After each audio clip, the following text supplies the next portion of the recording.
Boxing means a lot to me. I met a lot of famous people. It's got me all over the world. I never thought I'd have a building. I started under a tree and had a bag hanging. We work out. That's how I got involved in coaching. I'm still in it. Barney Flores was almost down for the count before his story ever began. I used to drink rubbing alcohol, straight down like this. And if that didn't kill me, lighter fluid. I used to eat food out of trash cans to survive. Always fighting, getting in trouble. A guy shot at me twice with a .38. Each bullet passed by my head. And I thought that was my life. His life had one more serious blow to deliver. 1987, 3 kids murdered my uncle. He's the one that raised me. That was my father figure. It hurt me so much that I didn't know, what am I gonna do? I'd go to him for advice or help and stuff like that. I'd go to him. So when they killed him, my first thought was to kill these kids. I wasn't looking for them because I was gonna kill all 3 of them. That was my intention, to kill all 3 of them. Barney didn't find them. What he did find was boxing. God's got a calling for you, you'll see what it is. And finally I realized my calling is working with kids. And I chose boxing because boxing is all year-round sports. Move, move, move, throw, throw, throw. To me, the sweet science of boxing is, it's a skill. Pick their hand speed, throw the combinations. They learn how to get in there and throw the good body shot, a good hook. You gotta outthink your opponent. It's like hit and don't get hit. Barney's education in the sweet science has led him to brushes with greatness, some of the greatest names to ever enter the ring. I have worked with a lot of ex-Olympians, Mayweather, David Diaz, Fernando Vargas, David Reed, Vernon Forrest, Jeremy Williams, just to name a few. Who don't want to have a world champion? Who don't want to have an Olympian? We all do, but hey, if it ain't meant to be, it ain't gonna be. I don't care if you miss it 100 times, you're eventually gonna connect your punch like you're supposed to. It's that easy back porch philosophy that you get from Coach Flores. That man right there in front of you is the one that's gonna hit you. That's just my way of thinking. I mean, I don't pull no punches. I say it the way it is and go on. His lessons reach beyond the ring. Okay, if you do this good in school, well, it's gonna be tough anyway. This is more than just boxing. We teach discipline. I don't want you goofing off, please. We teach them school is #1 for them. Is that clear with everybody? Their education is something nobody could ever take away from you. I'm still proud of you. You did all right. You can have a world title, gold medals, world champions, and all that stuff. That can be taken away from you. But your education, nobody can take away from you. Barney means it too. Homework comes first. When school is out for the summer, he assigns book reports as easily as he runs his boxers through drills. Punch! And the best of all, I do it all for free. Well, they gave me free water, so that's all right. Yeah, I do it all for free. There you go, I'm proud of you. Thank you. But if you help one kid, then I feel you did something. Y'all looking almost as good as me. Barney's done a lot, but he shies away from accolades. As far as credit, I got plenty of credit. I mean, God got me out where I was at to where I'm at now. So you can't ask for no more credit than that. So I get plenty of credit. If you throw out the thousands of children that he's helped, we'll see you later, dog. The Olympians and professional boxers that he's worked with, perhaps his greatest achievement comes back to a faded picture that he keeps on his desk. I feel that my uncle saved me just like I'm saving other kids, working with other kids. I feel that in my heart. I think he would be real proud of me. And he would tell me a job well done. That's what I feel he would say.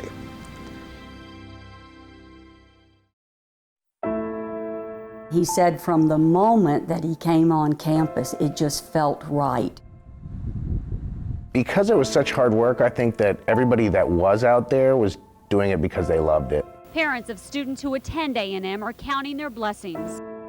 And they wanted to be brighter and bigger and better than the year before. It swayed just a little bit.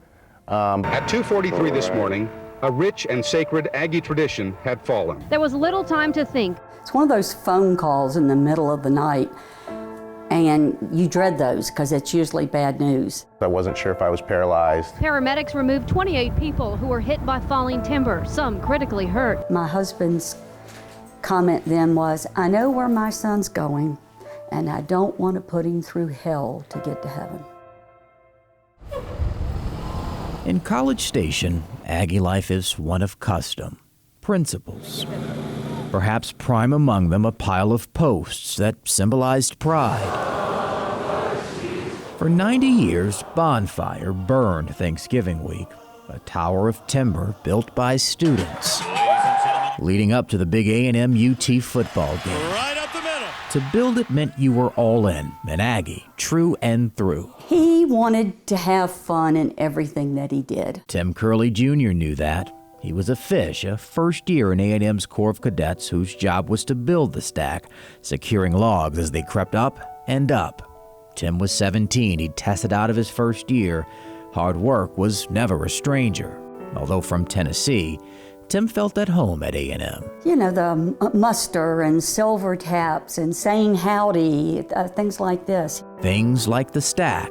Things went on as they did, although freshmen were up top now, securing logs with wire to the commands of seniors down below. That's how it went. Tradition. I was out there because I loved building it. John Comstock, another freshman, was right up there with Tim. 1 week to the day of Thanksgiving, 1999, the morning tradition took a turn. 2:42 a.m.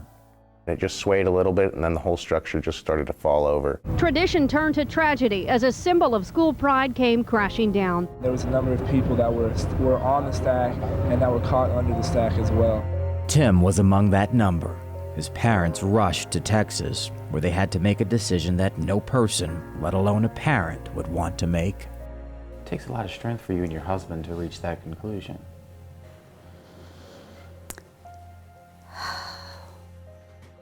We know he had fought hard to stay alive, but he didn't have to fight anymore. And a single tear strolled down his face. And we asked, are you in pain? And it was no. Tim Curley passed away, the 12th life claimed by a collapse of timber. Tim was Bonfire's 12th man. John Comstock knows that fight to live. I started to take a turn downhill, and that's when they decided that the bone in my left leg was rotting from the inside out, and so they had to make the decision to amputate. We're back here. The bonfire is getting lit now. Comstock's story is the focus of a new documentary called The 13th Man. Poetic, the reference, not because of what he almost became, but who he is after the fall. I speak to this day under the name The 13th Man. Life cycle has turned 2 decades over since that morning. A&M hasn't had another official bonfire since then, yet embers of the stack collapse linger. I've relived a lot of good memories, and we have a ton of them.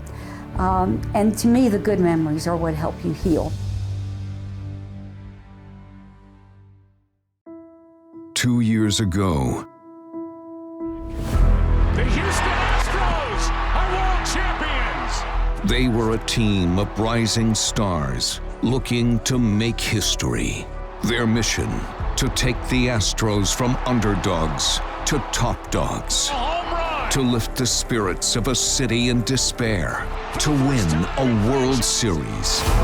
That was then. This is now.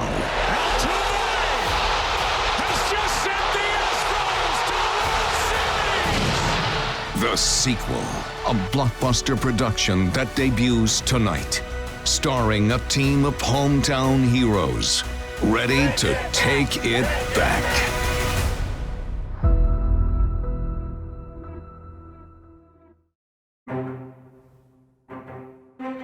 Pressure can do a lot of things. It can cause errors. Pressure can cause you to push too hard.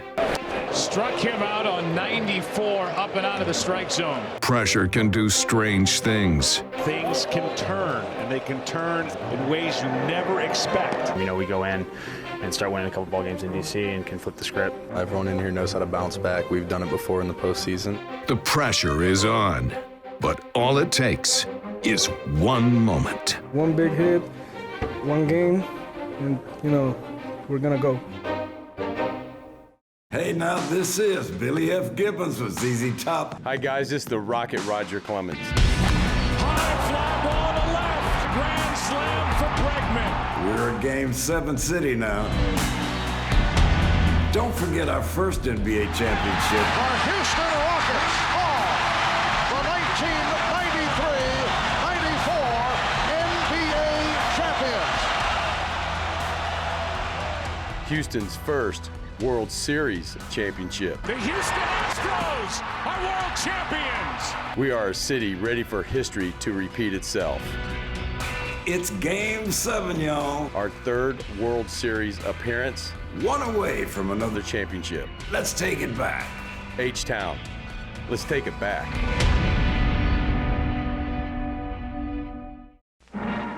This is the story of a brand new team on the Texas scene, the Dallas Cowboys. They knew it would be a tough row to hoe, starting from scratch in an attempt to match the mighty aggregations of the National Football League. But the Cowboy management also knew that Texas fans wouldn't settle for anything less than the world's best football. It was football in Texas, and I used to say that, you know, there were probably three things that were important in Texas. You know, business, football, and religion.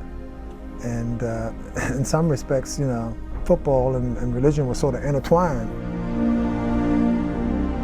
The valiant comeback was shackled when Tom Brown intercepted the beleaguered Meredith's fourth down pass. It was a tough end to a long season. We've been the losers, the bridesmaids, the whole bit, and next year's champions. And it was pretty frustrating for people like myself who'd been there a long time. Next year's champions can't win the big one. We heard that more than we wanted to. Hard Stars all set. 16 seconds left. Stars in. Touchdown. The crowd has gone wild and run on the field.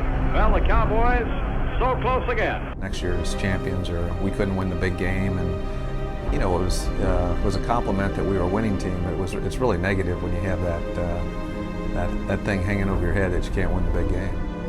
All tied up at 13-13. 9 seconds showing on the clock. There is the snap. The kick is up. It is long enough. It hit. We didn't lose the game. We gave it away. Yeah, with turnovers and things that really shouldn't happen to a good team like we were. We lost, and then, you know, then you develop that taste, and at that point, you know exactly what you have to do to get there and win it. So we got together, you know, after we had lost that game, and we said, hey man, we can win this thing. We can win it all. But the pressure was building from the fans, from the media, and from themselves. You had to experience the stares when you go into a shopping center. You go into a mall and shop, and people turn around and look at you, and they kind of turn their nose down at you. Not that they were close enough that I could hear it, because I don't think they would have said it to my face if I'd have been close enough to touch them, you know, because they probably wouldn't have liked the results. There was just like a negative connotation every time, everywhere you went. Even the players on other teams, when you go to the Pro Bowl, would say, you guys just aren't tough enough to win.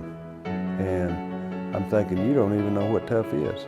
What we said was, hey, you know, let's commit ourselves, let's dedicate ourselves in training camp to work toward getting to the ultimate goal. And that was back to the Super Bowl. But the '71 season didn't exactly start that way.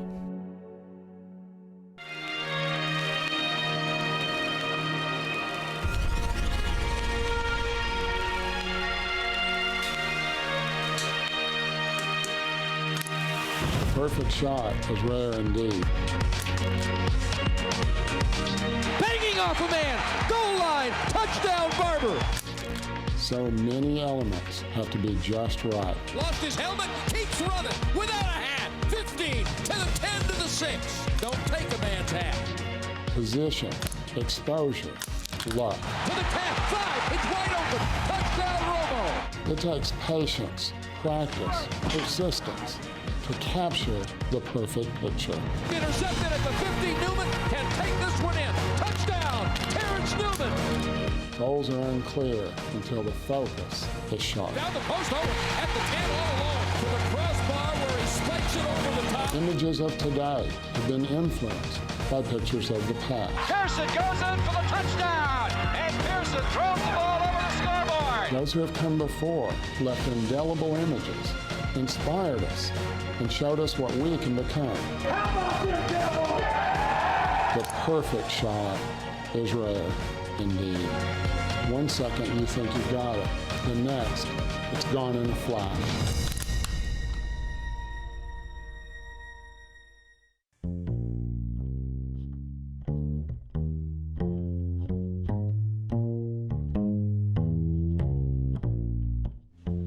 The beat. It drives. It moves us. Stirs the soul. The beat. Primitive, yet complex. Simple, yet spiritual. From a single musician to a finely tuned band. The beat is the lifeblood of music. For the Dallas Cowboys, 2009 saw 53 hearts come together to beat as one. Oh, we gotta be tough. The tone of 2009, team. Touchdown, Patrick Creighton. The tempo, allegro. Touchdown, 49 yards. The melody, magical. Music can be a salvation. Austin made the play. Austin saved the day. Its conductor orchestrated a verse never heard. Back-to-back shutouts for the first time in the history of the franchise. All phases must move in harmony toward a common goal. The Dallas Cowboys won the NFC East today. A crescendo at season's end. Thrown in the end zone, caught by John Phillips. Touchdown to Shard. Choice. Austin 5, Austin goal line. Say goodnight, 73 yards. The playoff drought is over. Yes, the beat can be a lot of things. But most importantly, the beat must go on.